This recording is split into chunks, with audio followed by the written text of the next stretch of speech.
Bismillahirrahmanirrahim. Assalamualaikum warahmatullahi wabarakatuh. Alhamdulillahirabbil alamin. Wassalatu wassalamu ala asyrafil anbiya'i wal mursalin wa ala alihi wa sahbihi ajmain. Rabbi shrah li sadri wa yassir li amri wahlul 'uqdatam min lisani yafqahu qawli.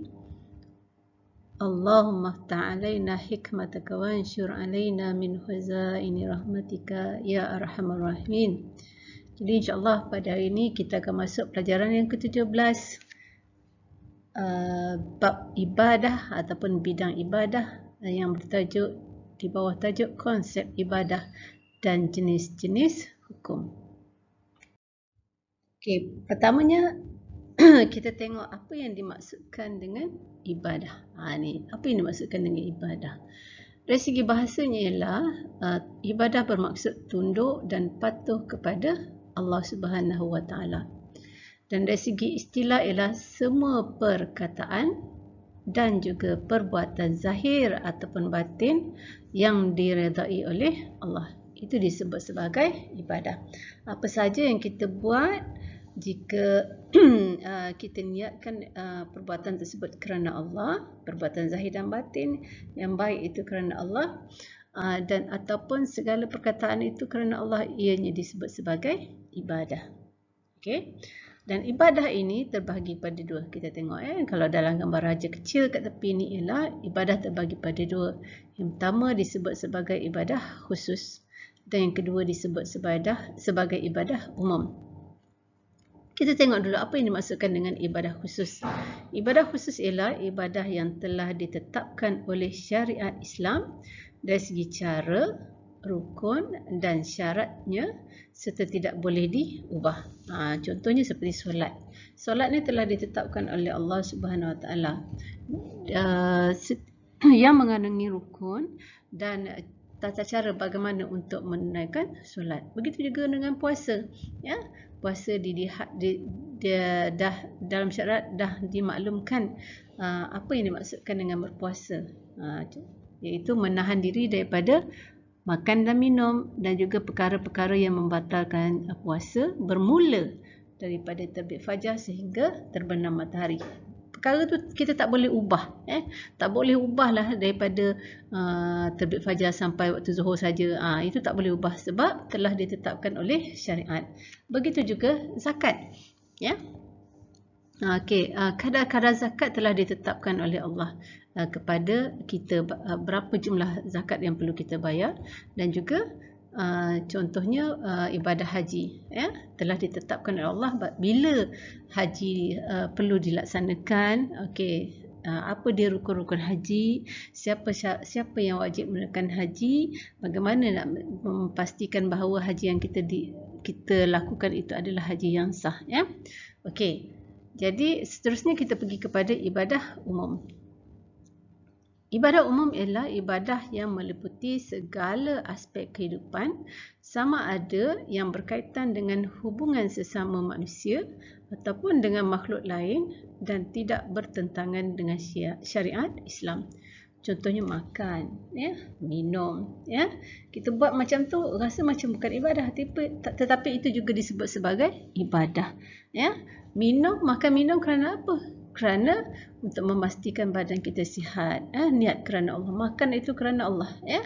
Berniaga, bekerja, itu antara contoh ibadah yang umum yang mungkin ada kaitan hubungan manusia dengan manusia ataupun dengan makhluk lain. Okey, faham, ya?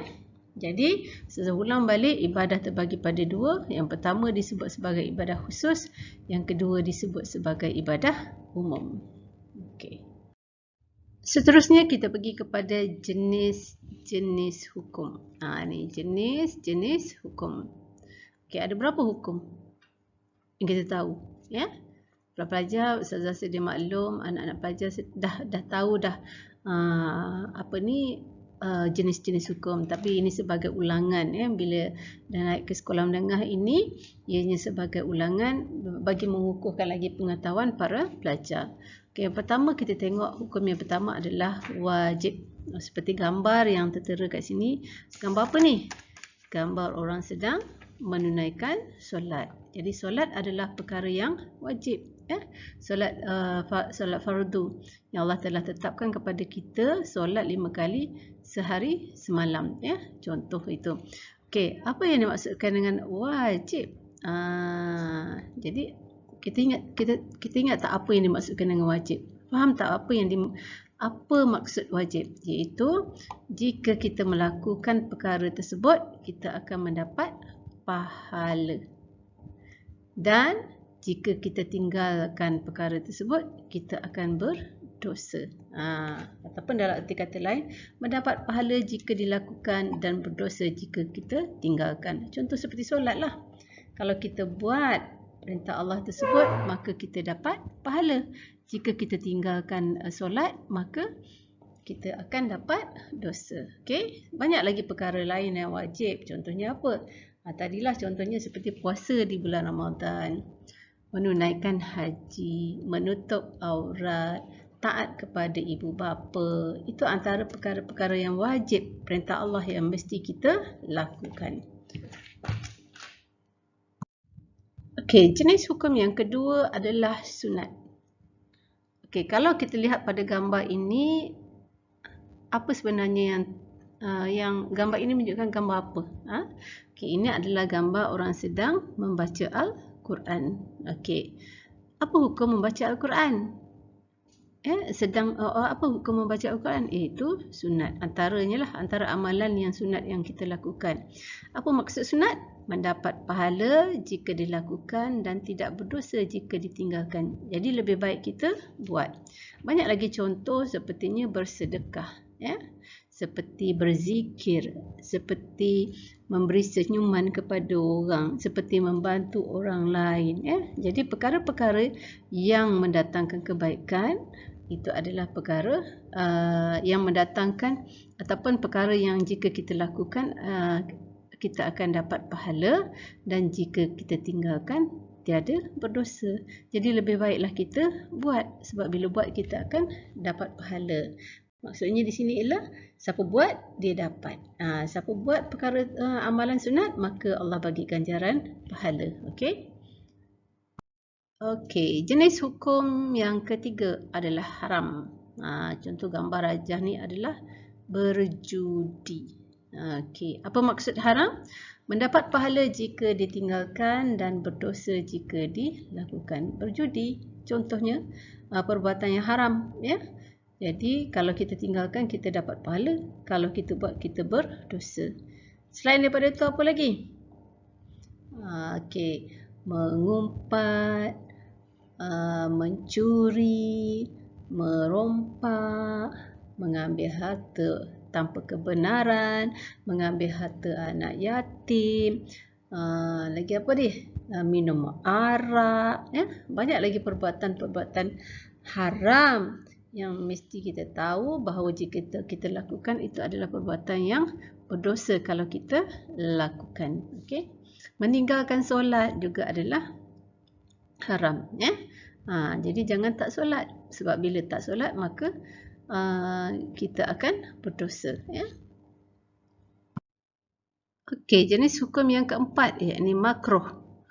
Mendapat pahala jika ditinggalkan dan tidak berdosa jika dilakukan. Okey, contoh gambar rajah yang saya tunjuk ni sebenarnya adalah menggunakan air yang berlebihan ataupun banyak ketika berwuduk, ataupun membazir air ketika berwuduk.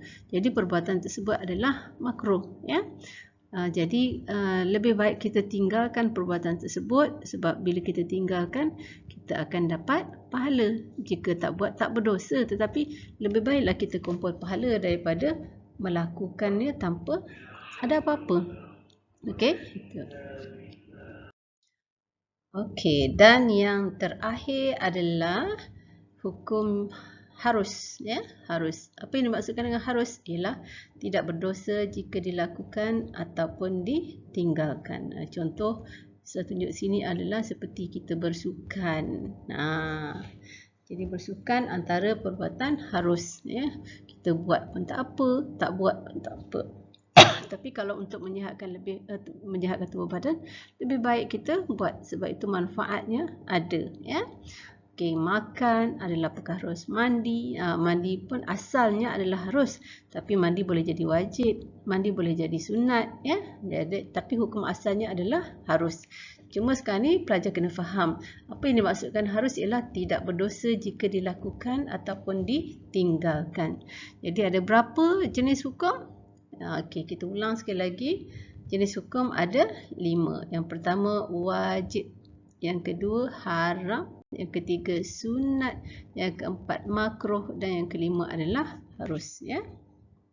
Okey, dah habis tajuk tersebut. Jadi saya minta semua pelajar buat latihan muka surat 70, 71 dan 72 dalam buku modul lengkap inovasi pendidikan Islam tingkatan 1. Okey, jadi dah siap latihan tersebut. Snap dan hantarkan kepada Ustazah. Jadi bila kita bersemuka nanti Ustazah akan semak balik buku latihan tersebut. Okey, dan kita boleh bincang sekali lagi, insya-Allah. Okey, itu saja daripada Ustazah. Terima kasih. Assalamualaikum warahmatullahi wabarakatuh.